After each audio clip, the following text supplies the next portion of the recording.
Oh, I just got back from topping up the fridge with some milk, and I'm now drinking soya milk. I've stopped drinking usual milk that you buy in the supermarket because I'm really listening to my body, and my body just told me that something wasn't right about it, and I stopped. I've been off, traditional milk now for, I don't know, a week and a half probably, and today I really noticed it on my run. I feel so much better, and I noticed it a bit last night actually.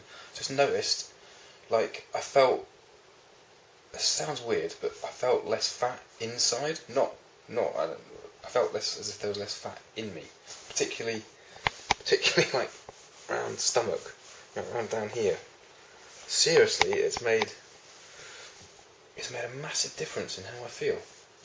Within just a week, I'd say I noticed it. Yeah, and I've kind of always known that milk's a bit of a funny thing to drink, but I loved drinking it when I was in my late teens and early 20s. I used to just neck like a pint. I used to find it really, really good, and I think I remember very early on I heard, it's good for your bones and all this sort of stuff, and when I was a child, it was on telly a lot, milk, there was a big, endless amounts of campaigns trying to get you to drink milk, get kids to drink milk particularly, and I guess that kind of sort of, it didn't stick with me. I mean, everybody drinks, well, most people drink milk, don't they? So yeah, but I was just really listening, and it took me a while to really work out what I felt it was, but I noticed it. I noticed it when I drank, because I've stopped having milk in my tea. I don't really drink sort of traditional English tea anymore. I mainly drink herbal teas and stuff like that now. But I cannot have, my favourite coffee is a latte and sugar, like the lot. So I can't not have milk in that.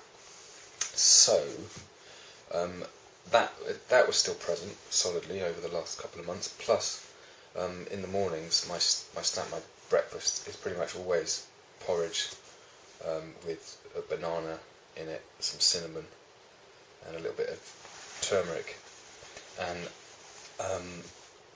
obviously a stack of milk, because I cooked it. I made it once with water and it was shit. Let's be honest, it was shit. So I was like, oh, I can't give up. That was my main grudge. I can't stop drinking milk totally because I need it in my porridge, and I love my porridge in the mornings. It's a good slow burner, keeps me ticking over all day. And anyway, this week as well, I've just stopped buying milk, totally stopped traditional milk, and so I've been on this other milk basically now, which soya-based milk, and I just had to top up. So this is my sort of second time topping up, and I bought this. So the first lot, I knew coconut and stuff was good, so the first lot I bought was like this stuff, and it's at the minute in the co-op it's £2 for two. So that was another thing that stopped me buying it. It's expensive. It's a lot more money than milk.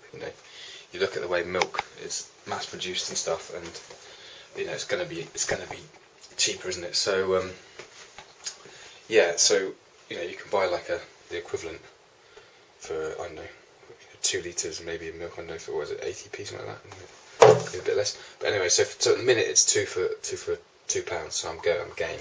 So today I bought this one instead, this flavour. I don't know if that's in focus, yeah. And that's just gorgeous. They're both surprisingly really nice with porridge. But that one's particularly nice. So my porridge worry was not a worry at all, actually. It was just a question of getting on with it. But then, there's that old procrastination friend, isn't there? So, yes, I'd done that. And I remember one thing that really struck me about it, that sort of made me think, actually, maybe it is milk that I'm feeling a bit not. I knew there was just something not right, anyway. And I watched a food documentary a little while back. I'm going to have to probably stick a title down the bottom or something, because I can't remember the name of it. And anyway, there's this excerpt from it which I've just found, and I'm going to just put that at the end of this video, because it really sort of kind of explained kind of what I was thinking in my head but wasn't saying. And Anyway, here it is. When you think about it, the purpose of cow's milk, I did most of my growing up on a dairy farm in Wisconsin.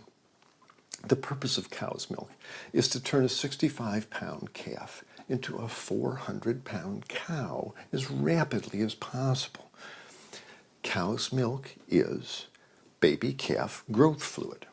That's what this stuff is. Everything in that white liquid, the hormones, the lipids, the proteins, the sodium, the growth factors, the IGF, every one of those is meant to blow that calf up to a great big cow, or it wouldn't be there.